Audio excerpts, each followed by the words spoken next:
Hello, my name's Richard Felix, and I'm going to take you on a ghostly tour of haunted Suffolk.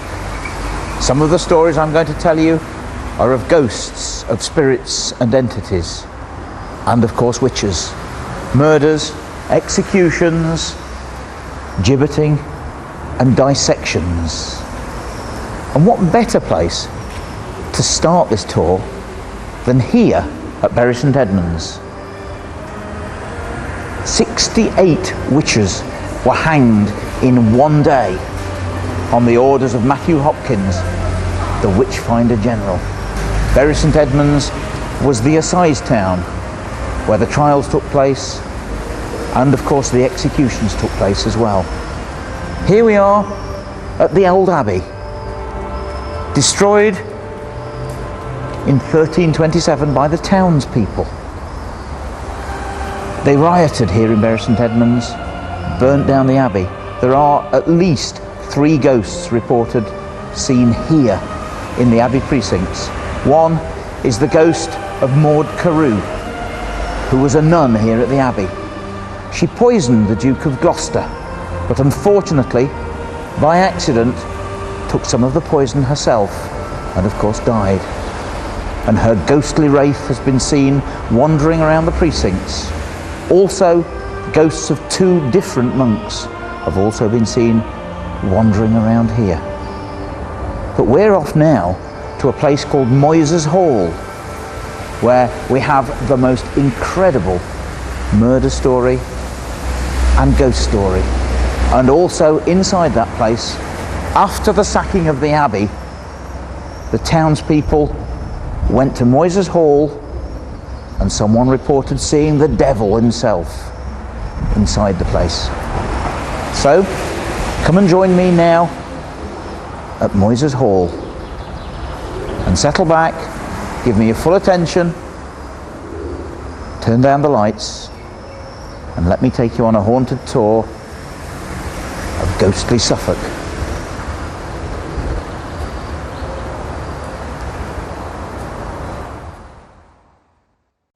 Well, I'm inside Moyses Hall Museum.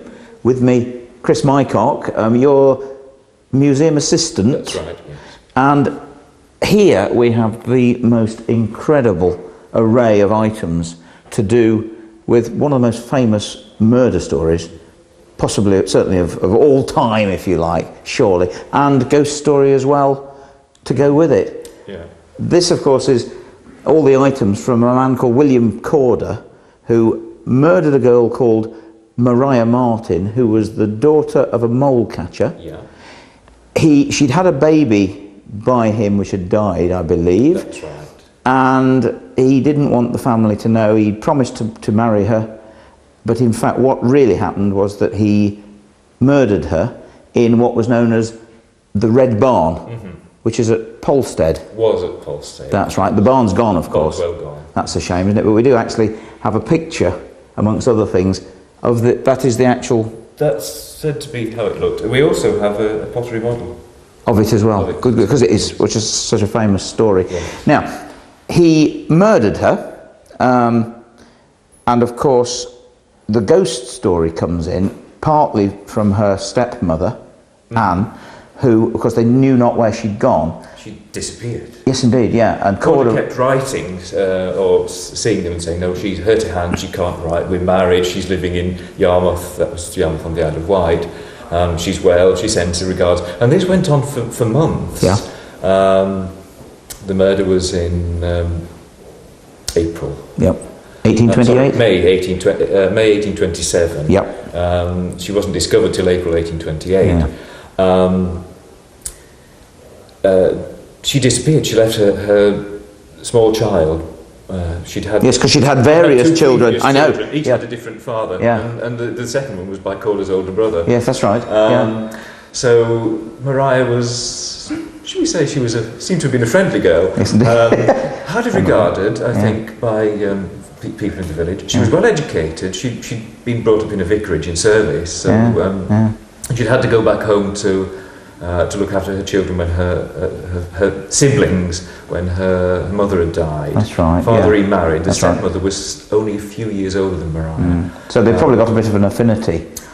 I think so, yes. And she dreamt of the murder on 3 consecutive nights, I believe. She actually dreamt of the place where her stepdaughter's body was lying. Is that correct? So we're told. Yeah. They actually played this down in the trial because they didn't want to arise because it was not exactly. Yeah, sort of ghostly goings on and that sort of thing.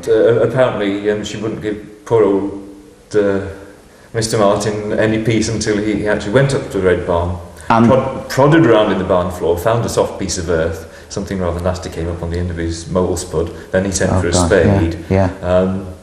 He dug a hole, found a body. He recognised her by some of the clothes that she was wearing. Then they called for the constable. The constable did a bit of investigation, found Corder living in London, and running a girls' school. Good grief. With his new wife of a few months. But it was the dream that caused her husband to go and dig. That's right. With his, what is it, a mole spud? And is that... That is said to be the actual... Can we have a look inside? We can certainly do. Oh my goodness. Spud, of course, being a spade.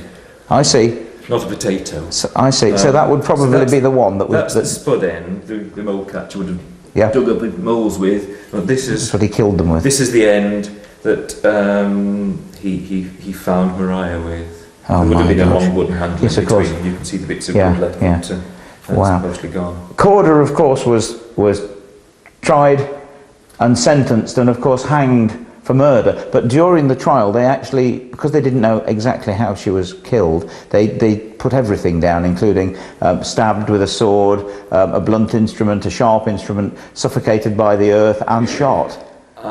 And strangled. And strangled with a scarf. Or so. Yeah, so they got him. The indictment takes up, I think it's about 7 pages My of goodness the me. trial. Yeah. Now, they didn't leave any possible loophole. Wow. They hanged him, and then, of course, part of the sentence for murderers was either to be hung up in a gibbet cage or publicly dissected. Yes. They put his body on show at the Shire Hall. 6,000 people passed through to look at him. Apparently, yeah. And then, of course, they dissected him. But the dreadful, dreadful thing is that parts of him were and still are preserved. Indeed. And you've got them here in this glass case. We have here part of William Corder. This is his scalp. This is the back of his head. This is the back of his head with his right ear attached. Oh my goodness. If you look very carefully, you can actually see the stubble of his hair. I'll put my glasses on if I may. And there is a story that the hair grew after death, but in fact what happens, the skin shrinks and the shaft of the hair, which is still may I touch it? I shouldn't. Just at the side, just to say, I mean, yes. My goodness me, I've got no vibes coming from it, but to have actually touched the scalp of someone that was actually hanged is quite amazing. It's rather gruesome. Yes, but indeed. That's not necessarily the most gruesome part, because here we have a rather nice account of the trial. Yes. Beautifully leather bound. Beautifully bound. But this leather is actually part of William Corder. They tanned part of his hide and turned it into a book. My goodness me. A book cover. So that is his skin, his hide. That is his skin. Leather bound. Yeah. And can we have a look at the inside? We can have a just look to at see the inside, and the inscription here says, "The binding of this book is the skin of the murderer William Corder, taken from his body and tanned by myself in the year 1828, and that's signed by George Creed, surgeon to the Suffolk Hospital." Absolutely fascinating. Now, there's more. I mean, there's his death mask there. There's the model done for phrenology, which, of course, in those days they studied the scalp and the skull to see what made people murderers. And you can actually see on this model, you can see how his face is sort of swollen because he'd just been hanged, and you can even see the rope marks round his neck where the rope bit into his neck as he was hanged, That's right, because the executioner had to hang onto his legs to give him a quicker end. And then, of course, also his skull, his skeleton, of course, was wired and presented to the West Suffolk Hospital. And there's a ghost story again to do with that, is there not, from a Dr. Kilner who pinched his skull? Dr. Kilner is said to have appropriated, or maybe misappropriated, the skull, and he kept it in the cabinet. That's right. In his house, and at night he used to hear strange bangings and thumpings and all sorts of noise. So he decided he would have to get rid of this skull. So he was taking it off in a box, buried in the fields, and the box is said to have fallen out of his hand. The skull fell out and rolled across the floor, across the ground, and landed at the feet of a certain well-known lady who was just happened to be coming down the steps of the Angel Hotel at the time. Absolutely. And of course, once the skull was reburied, or buried for the first time, of course, the phenomena stopped. No more ghostly goings on in Dr. Kilner's house. He was losing money, apparently, until he was coming on sort of bad times, and apparently he also used to see a figure in his drawing room wearing a sort of furry type hat and a blue coat, and again he believed that could well have been the ghost of Corder coming to get his skull to put it back on the skeleton. What an incredible story. Very quickly, we've also got a gibbet cage up here. Indeed. And that was actually dug up underneath the gibbet when the place became an airfield of a murderer, and there's a very small ghost story to do with that, is there not? Yes. Two little stories. The first one is that when Nichols, the murderer, was hanging in his gibbet cage, some of the locals they'd been in the pub and had a few jars, and they said, "Oh, I wonder how old Nichols is." So off they went, trudging through the fields. One of their number, parted company, ran round by another way and hid behind a tree. When they got, how Nichols, how are you doing? He said, "I'm tired and I'm cold and I'm hungry and I want to get down from here." And of course they all ran away. But when I first started working here, which was about 20 odd years ago, I remember an airman coming in who was based at the air base, and he was a dog handler, and he said that the dogs actually refused to go near the site where this gibbet cage was dug up. My goodness. Oh boy. Chris, it's been fascinating. It's been an absolute privilege to be able to see those items. Thank you very much indeed. It's been wonderful. Thank you. I'm glad you enjoyed it. Oh yes, just a bit. I'm in the middle of Lowestoft, the High Street. It's a windy day. It's May the 1st. And I'm standing outside the Royal Falcon Public House. It's a very, very old place. Whenever we do the research for this National Ghost Tour, we obviously use books, records, and of course we also use the internet. And that's where we found the story of this place. But it is such an unusual story that I really need to read what we found on the internet. And it's from BBC News Online, and it states, a pub landlord has taken out insurance against ghosts following fears the resident poltergeist could hurt his customers. Terry Meggs of the Royal Falcon Hotel in Lowestoft decided he needed to cover his pub after claiming he saw the ghost shoot glasses along the bar at night. For a premium of £500 a year, the policy will pay up to £1 million if staff or customers are killed or suffer permanent disability caused by ghosts, poltergeists, or other abnormal phenomena on the premises. The 500-year-old building, which is next to a disused graveyard, is one of the oldest in Lowestoft and was formerly East Home Girls' School. Now, I've been banging on the door for quite a while, and unfortunately I can't get in, and I find it very strange because when you actually look through the windows, which are extremely dirty, it doesn't look as if anyone's been here for a bit. You can see inside the bar. It's a bit spooky. The lights are on. but there doesn't appear to be anyone there. And I'm just wondering whether the landlord has actually given up in desperation and whether the poltergeist of this place has actually driven him away. I can't get in, nobody will answer, I'll probably never know. There are many stories of ghost ships, the Mary Celeste, and of course the Flying Dutchman. But here at Alton Broad in Suffolk, they have their own ghost ship, a wherry, a large sailed cargo ship. It was called the Mayfly. The date was July 1851. And a Mr. Downey, a wealthy man from Beccles, wanted to transport £4,000 in a chest to Yarmouth. He decided the best way would be to sail it from Alton Broad down the River Waveney to Yarmouth. He sent his daughter Millicent with the chest. It looked as if she was just going on a trip to Yarmouth.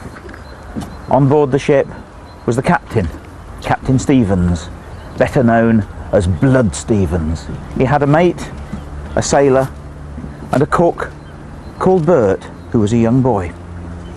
They set sail down the Waveney, but the captain had an evil plan.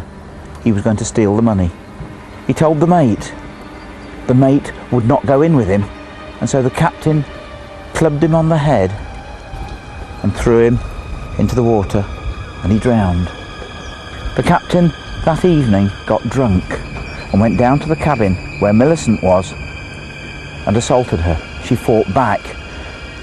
The captain had a pocket knife which he took out, and he slashed the girl across the throat, inflicting a very deep wound into the side of her throat. The sailor came to help. The captain overpowered him as well, dragged him up on deck and threw him over into the sea. All that was left was the boy Bert, who was hiding in the cabin. The girl, unbeknown to the captain, picked up a large knife, came up on deck and stabbed Blood Stevens through the heart. He died on the deck, and then the unfortunate girl collapsed on top of him and also died from loss of blood. All that was left was the poor boy, Bert, alone, not knowing how to sail the ship. He launched the dinghy and got onto it and floated away. Many days later, he landed at Plymouth. He was suffering, of course, from lack of water and lack of food, but eventually he recovered. He came and told Mr. Downey the story, and they forged a friendship.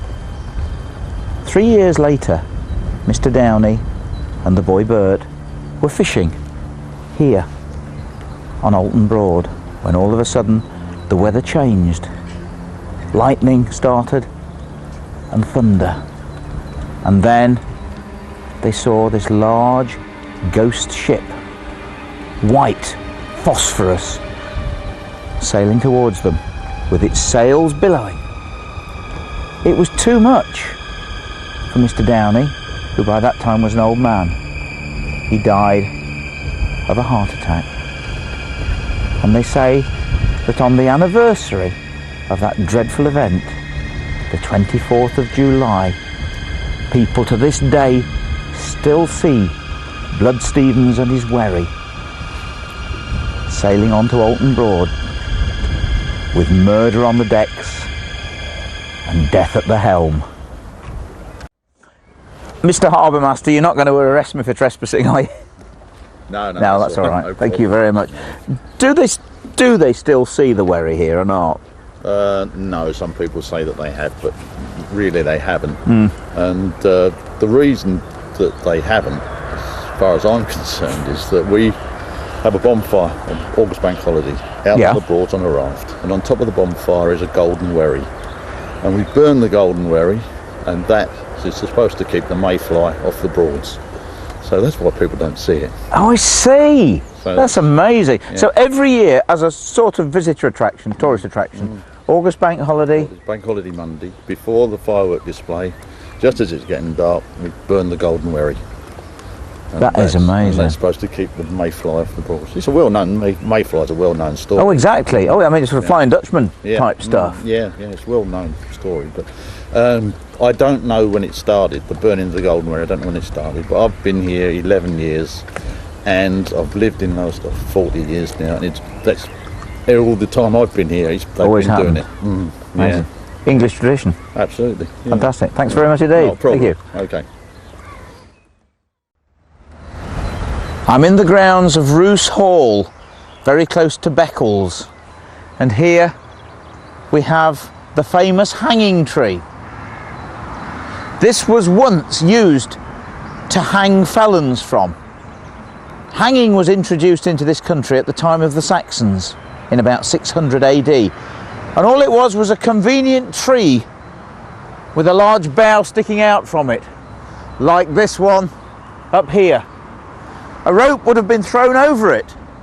The rope would then be attached to the culprit's neck, tightened, and they would then have been hauled up to die very slowly of slow strangulation, taking anything up to quarter of an hour to die. No wonder there are ghosts connected with this tree. This is a place of terror and of course of torment. There is the ghost of a man that's often seen loitering around this tree, wearing old ragged clothes, and they say that it's the ghost of a man that was sentenced at Beccles to be hanged for robbery, because in those days you could be hanged for well over 200 offences. They hanged him here at the tree, and later they found out that he was in fact innocent, and they say he's still lingering, waiting for justice to be done. There's also a story of the devil, and actually in the hall here at Roos there is what's known to be a devil's footprint. But they say that anyone who walks round this tree 6 times will conjure up the devil. Never done anything like this before. You must remember that I do believe in these things. So here goes. 1.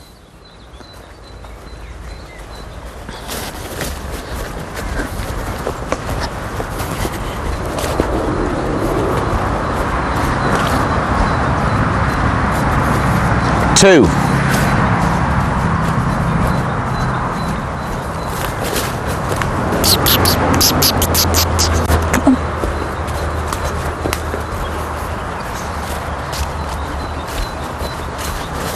3.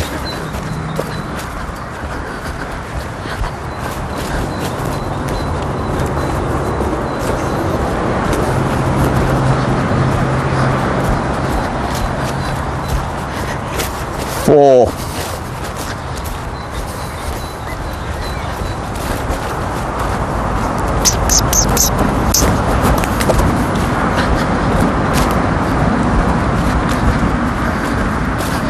5. Here goes. Goodness only knows what's going to happen.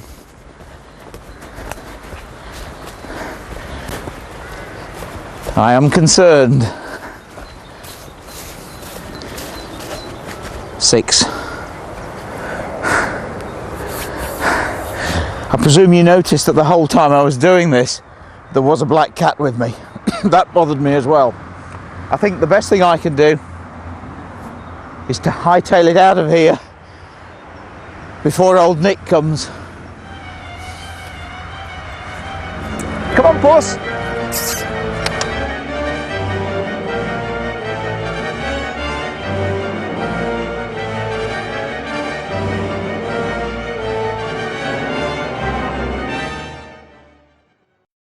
From this vantage point, you can just see the village of Blythburgh and the church of Holy Trinity. I'm on the common near the village. This area is known as Toby's Walks. In 1750, a regiment of soldiers were camped near the village, and a young soldier boy, a drummer called Tobias Gill, was ejected from the local pub, the White Hart. He was drunk.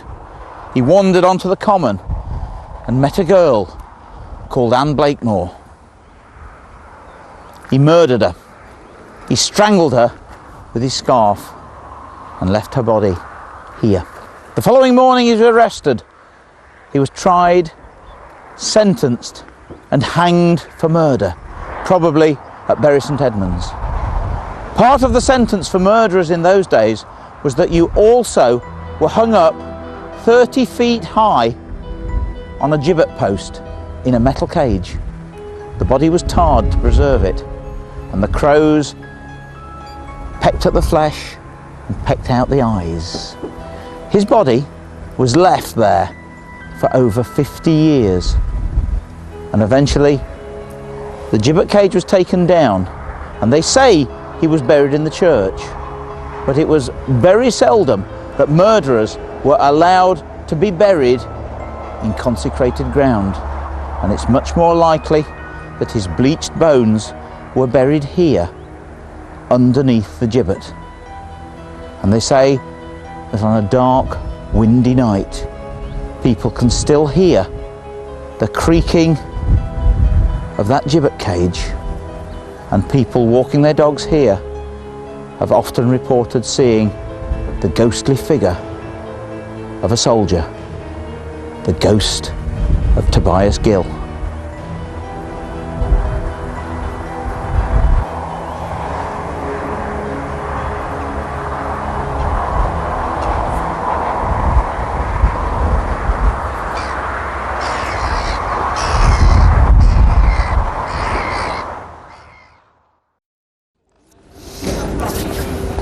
And it's pretty obvious, I'm in the centre of Ipswich.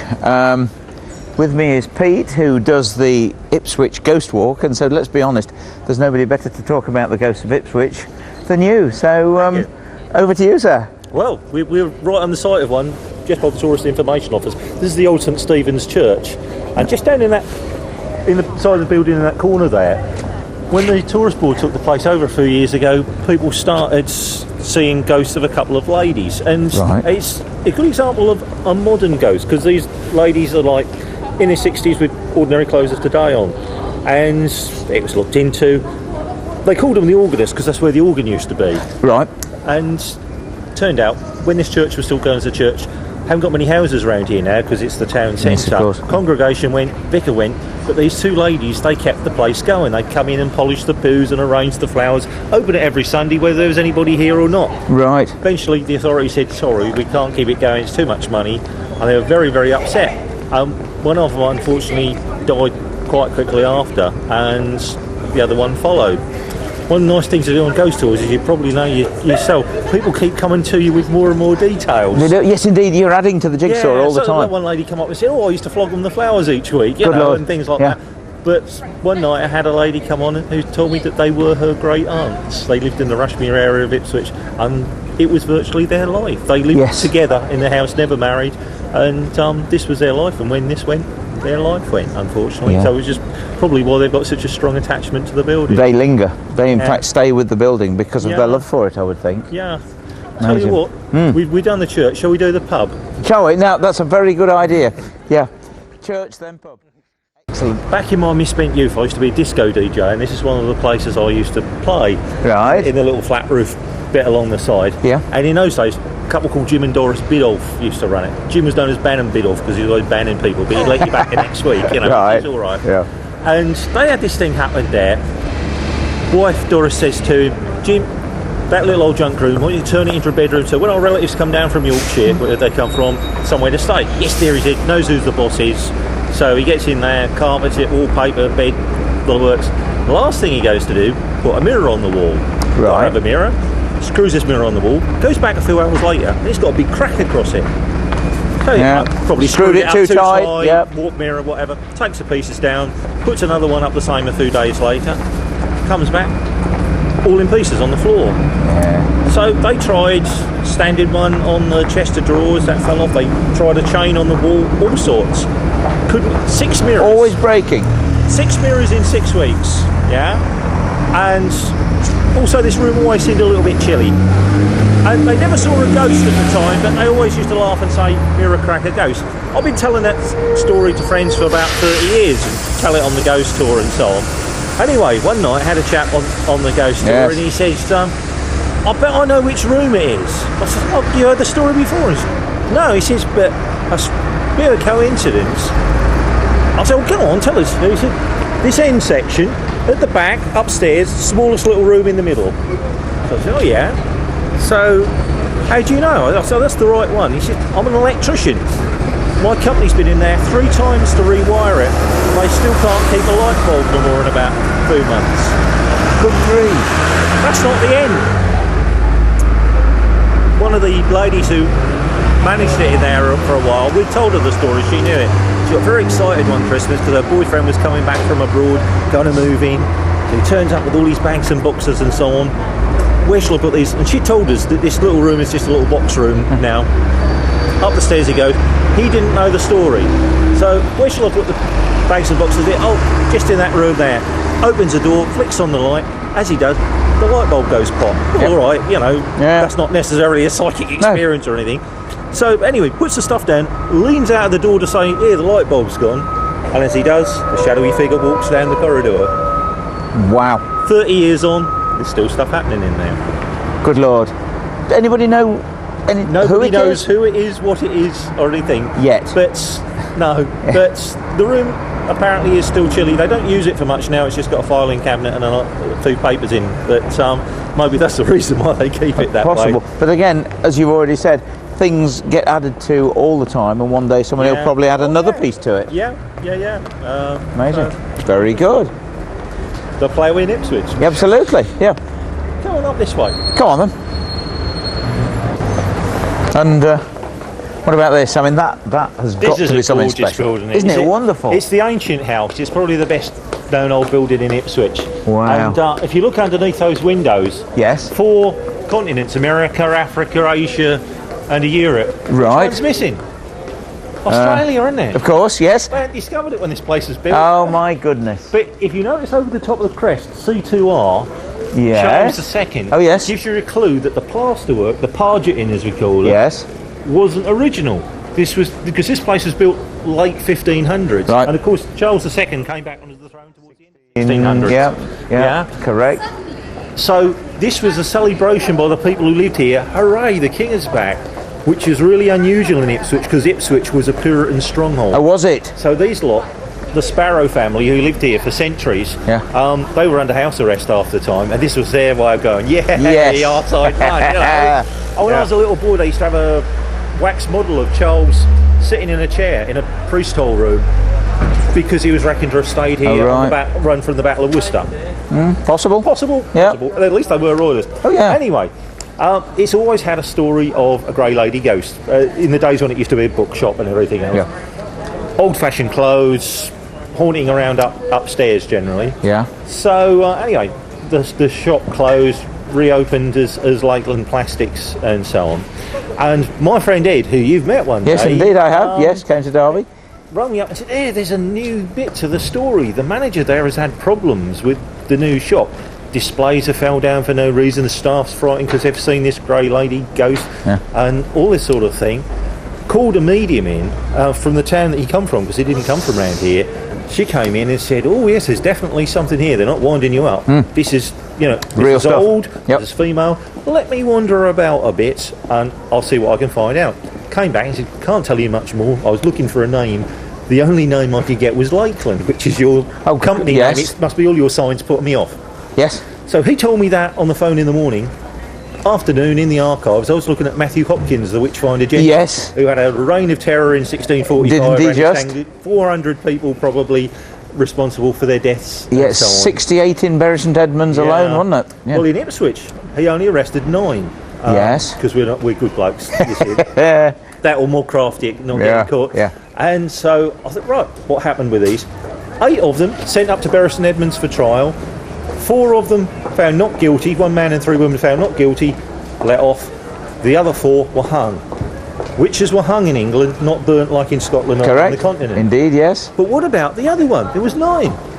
The other one was Widow Mary Lackland. You are kidding. And I'd heard this story about Lakeland. In the morning. Well, coincidence, you know, it doesn't prove anything. But it got all the more interesting because she was supposed to have killed various people by witchcraft, including the servant of Mrs. Jennings, and my name's Jennings. Oh, yes.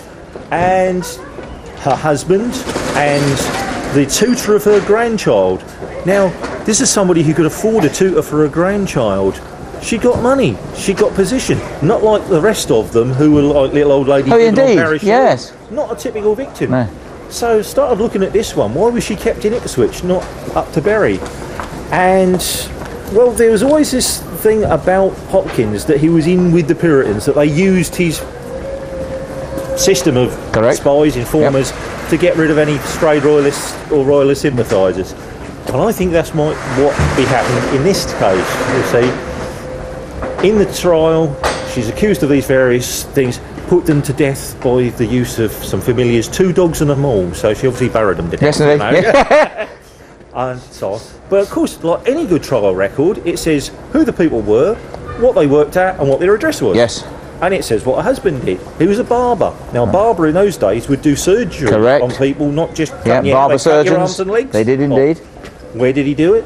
St Stephen's Lane, Ipswich. Which is that sign up there on the next door neighbours to Ancient House. Oh, my goodness. Yeah.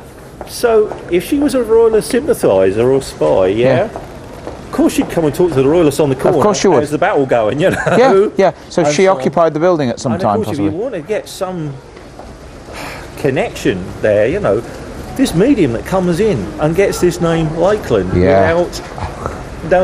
without knowing anything about the Sparrow family or her or anything else. So I think that the medium actually got it right without knowing it. I'm sure you're right, yeah. Unfortunately, Widow Mary Lakeland was burnt, not hung. Why? Heretic? Well, not quite heretic. Petty treason. Oh, yes, because she'd done away with her husband. And in those days, if you killed your husband, he was reckoned to be the representative of the king in your household. Petty Therefore, treason. You'd killed a bit of the king. And this from the people who were fighting the king and had executed one. Amazing. Hypocrisy or what? Yeah, too right. When I tell you stories like that, do you ever get a feeling like somebody looking over your shoulder, getting a bit creepy? Yes, often. Well, in this case, somebody is. Oh my goodness! People who pass beneath that without ever noticing it. Always look above the shops, not in the windows. It saves you money. Absolutely, fantastic. Now, Pete, tell me, you do these ghost walks on regular occasions, of course. First Thursday of the month for the general public, and then private tours in between. Right, and you've been going 5 years. Yeah. Growing all the time. Yeah, people keep bringing us more and more stories, more and more details on the stories we've already got. It's wonderful. And they can book, of course, through the tourist board. Yeah. Tourist Information Office, Tourist Board, here in the church.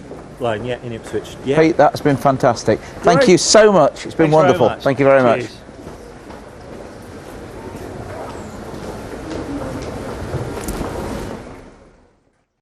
We're in the Crown Hotel at Bilderston. This is reputedly one of the most haunted hotels or inns in Great Britain. Many national newspapers have covered it. This is where we're staying tonight. We had a fantastic meal, a couple of pints, and we now want to find out more about the place. Yeah? and so you're going to tell me, hopefully, a little bit about it, from when it started right through to things, and things are still happening today, I presume. Things still happen. Fresh things are happening now. Like I said, there was a fresh thing earlier, which it took us quite a few months, detective work, to actually work out. Yep. That we had customers coming to us and saying, what was the argument about in the bar? And we've asked, what argument? And there's a bloke in a brown baggy suit comes to within about 4 foot of the bar, shaking his finger, mouthing words, but no voice comes out. Right. And it took us ages to work out by descriptions of this suit. It's only a brown baggy suit with turn-ups. We worked out it must be 50s or 60s. But it took us ages to actually realise this must have some significance with the Crays used to live here in the village. Well, not really. Had not a holiday home, it's their mother's home. They bought a big house across the way for their mother called the Brooks. Right. And we only worked out this started 2 years ago, which must have been about the same time as the last Craig died. Of course, yeah. Now, whether still any spiritual word comes here and this ghost and they found him, we don't know. So they drank here? They drank in this very bar. Wow. God, They blimey. came over weekends to get away from the problems. Yes, or of course. Yeah. To here to their Yeah. mother's place, Yeah. and they never brought no trouble with them. People in this village never actually realised No. until they actually got arrested who they were. Well, well, well. I mean, down the road, 200 yards away, was actually an old Ford main dealers. They bought their Zephyrs there, what they were running round in, and filled them with fuel. Yeah, yeah. But it's say this thing only started 2 years ago, so new guests were appearing all the time, new Yes. ghosts from Yeah. things related to this place. Yeah, yeah. But the ghosts do go back a lot further back than that. Right. Yep. I mean, as far as we know, the ghosts go back as far as the Black Death, to when the village was moved up here, because we actually have what we think is a priest hole or priest escape to the church underneath. Yes. The actual a hotel, tunnel. under the cellars. Yes. There's an old cellar underneath where you're standing, with archways, staircases, and a lot of walls bricked up. We don't know where they go yet. Really? Yeah. But we daren't actually explore them because there's actually underground rivers running, streams running through here. Oh, so health and safety would probably not allow You you. won't let us open up. What a Use the shame. Extension of the restaurant because we can't get fire escapes up to it, which is a shame, really. That is a shame. Yeah. Yeah. So ghostly occurrences, things that have gone on here. What sort of things? Guests report all sorts of things. Mostly they're children related. Right. Upstairs, Yes. and downstairs seem to be adult ghost related. Right. I mean, behind you in that corner, it's always been reported. I've never witnessed it. This is an old one. That a man with a three-corner hat sits in this chair, Right. but Yeah. he hasn't been seen for quite a while. No. He hasn't. We've had reportings of a red-haired lady in the toilets who grabs men's genitals. Wonderful. We think that Is this in the wishful gents' thinking. toilets? We think that's wishful thinking.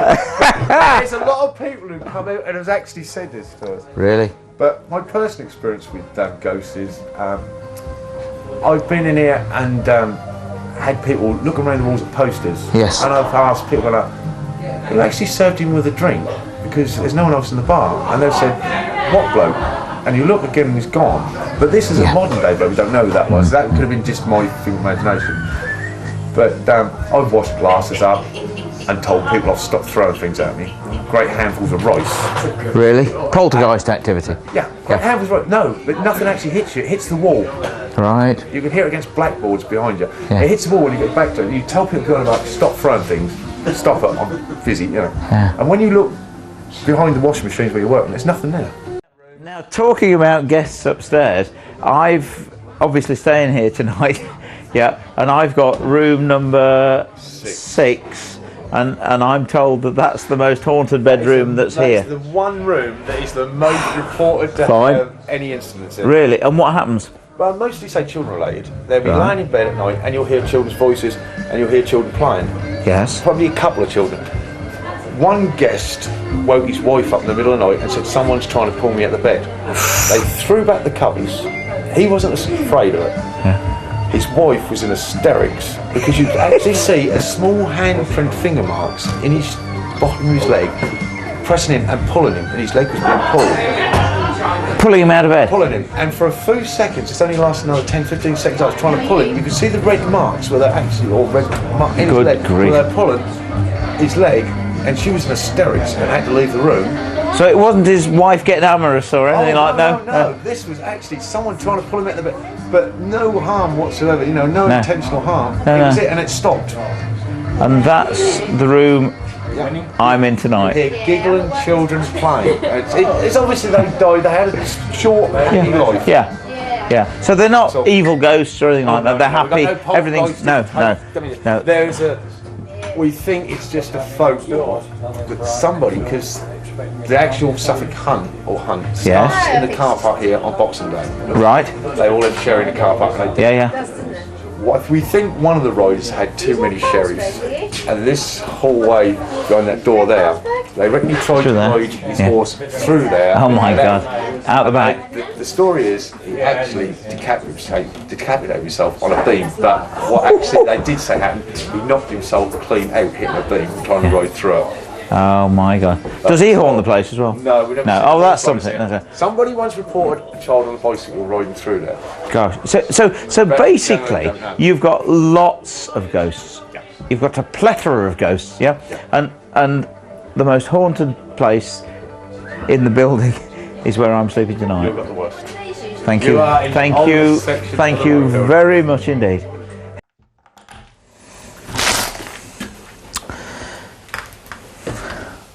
This is it.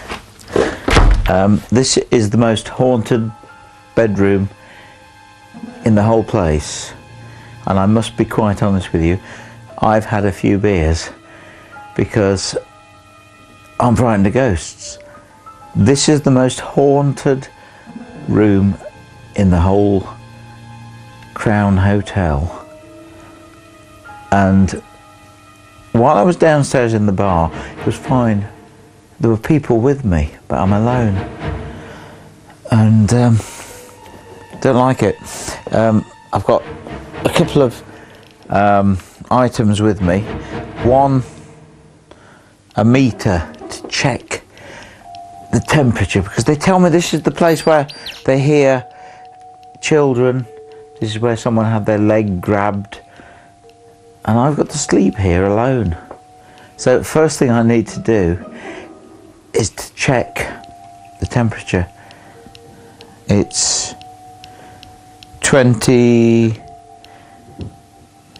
19 degrees, still at 19, all the way around the room. It's gone up to 20. Okay, I can accept that, that's no problem. 20 degrees all the way around. Here I have an EMF meter which checks the electromagnetic field in this room, and all I need to do is go round and check that there's no fluctuation in the room to make sure that there's nothing happening at the moment, and there doesn't appear to be. Oh my God, what's that? Now, obviously any electricity tends to alter it, but God. I'm in the middle of the room here, look at this. Oh my God.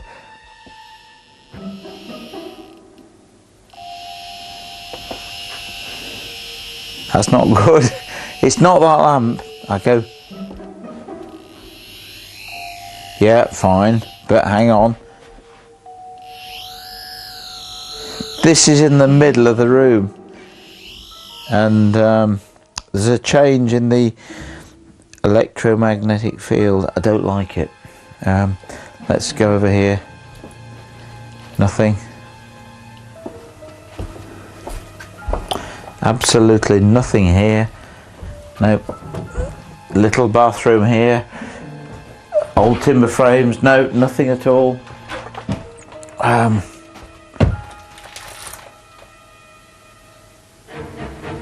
Noise over there. Didn't like that. My bed. Nothing. Thank God. Let's go back over here and see what happens.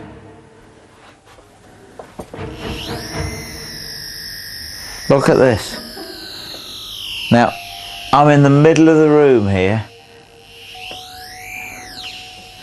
and I'm picking up a change again, and I don't like that at all.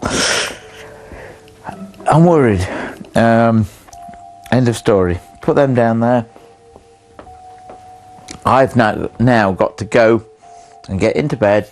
It's 12:20 on May the 1st, 2003. It's my first night alone in a haunted bedroom in a haunted hotel. I've had a few drinks, not so bad. Who knows? Let's see what happens. Good night. Suffolk has ghost ships like the Mary Celeste, but it also has lost cities, just like Atlantis. This place is Dunwich. There is behind the cliffs still a small village. But in the 1300s, Dunwich was almost a city, a very, very important seaport in East Anglia until the cliffs started to crumble and the port crumbled literally into the sea and was taken over completely. The whole city of Dunwich, the lost city of Dunwich, is still under the sea to this day. There are, of course, ghost stories. People say when they're walking along the cliff top that they see dark, shadowy figures of people. They say that they are the inhabitants of the 14th century Dunwich. People camping here say they hear the voices of children playing, and again they think that they are the lost souls from the old city. The whole city is submerged by the sea, and they say that before a bad storm takes place that you can still hear the bells pealing under the water, and the fishermen and boatmen will not go out onto the sea if they hear the bells, because it's a warning of impending storm. I've just asked a gentleman here on the beach how to pronounce the village, the name, to get it right, and he told me that next week on the 8th of May a TV company called Spooks are coming here and sending divers out into the sea to find the lost, ghostly city of Dunwich.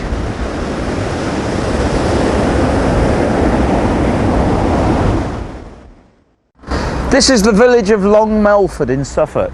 I'm standing in front of the Bull Hotel. It goes back to 1450, and I've been in a lot of beautiful timber-framed haunted inns. I don't think I've ever seen anything as magnificent as this is inside, and of course it's got a magnificent ghost story as well. So much better to do these on the inside, so come in with me. This place has probably got the most magnificent beams, oak beams, that in the whole of Suffolk. And the murder story and the ghost story happened here. Actually, here in the hallway. A wealthy merchant called Richard Everard was murdered here in this hallway, and his blood actually drained onto these flagstones that are down here. And of course, his ghost still haunts the building to this day.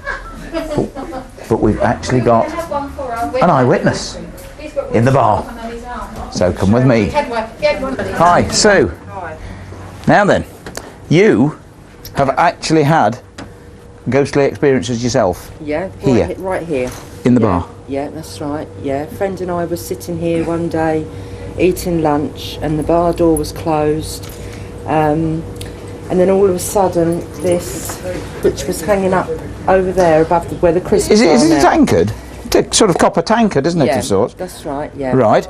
Yeah, that was hanging up above where the crisps are now, like on a metal hook.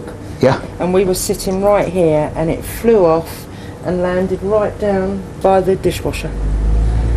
And it was on a hook. It was on a hook, on a big cup. So invisible hands lifted it off the hook and just landed down threw it across there. Yeah, we just sat here and looked at each other, and what was that? And there was nothing. It was just dead, so silent. Nobody else in here. Nobody else around at all. Did you sense anything? Well, I bet you did afterwards, but I mean, for you. Afterwards, not beforehand. No. No drop in temperature. No, didn't. Well, no, didn't sort of feel anything like that. It was just it just flew off and landed right down there. Wow. And no chance of vibration or anything like that? No, there was nothing. There was no one walking across the floors above. Nothing. There was no one in the hotel except the two of us and the receptionist, which is outside. And the ghost. And the ghost. Yeah. My goodness. Yeah. Now you've also got a couple of haunted bedrooms as well, I believe. Yeah, we have. Is it possible? Could I have a look in one of those? I'm not sure whether there's anybody in there. Oh, I see. Well, shall we go and ask and find out? Because I hate to burst in on anybody. Yeah. Okay, we'll go and have a look. Yeah.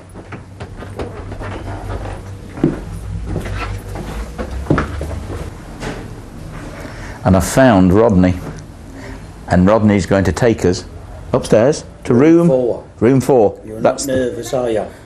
Well, a bit. Are you? I'll better come with you then. Come on then, lead on. Macduff. Has anything happened to you here, Rodney? No, never seen nothing. No. No, never seen the ghosts. But you've heard the stories. But we've had the old ghost hunters come round here, but they all stay in the room. Really? Yeah, they don't look. There was one woman here a few weeks ago. She got all the books on ghosts, and she was in room 7. I said, "Do you want to change into room 4?" "Oh, no," she said.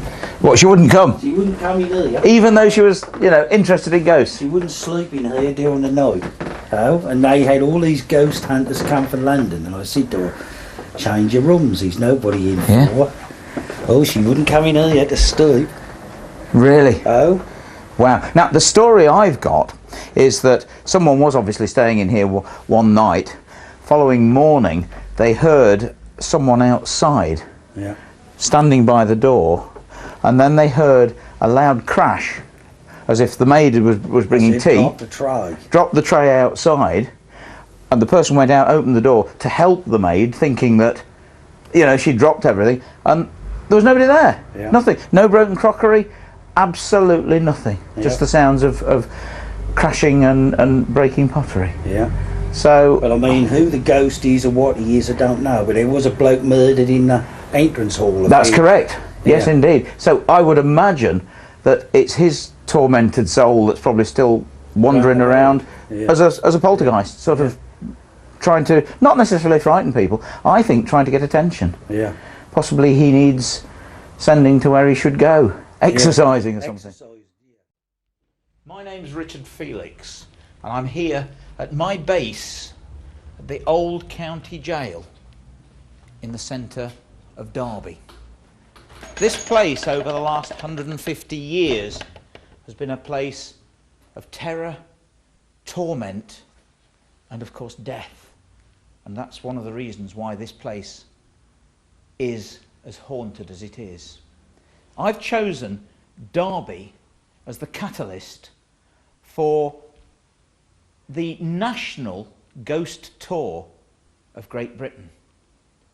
Over the last 10 years, I have taken in excess of 95,000 people on a ghost tour somewhere around the Midlands.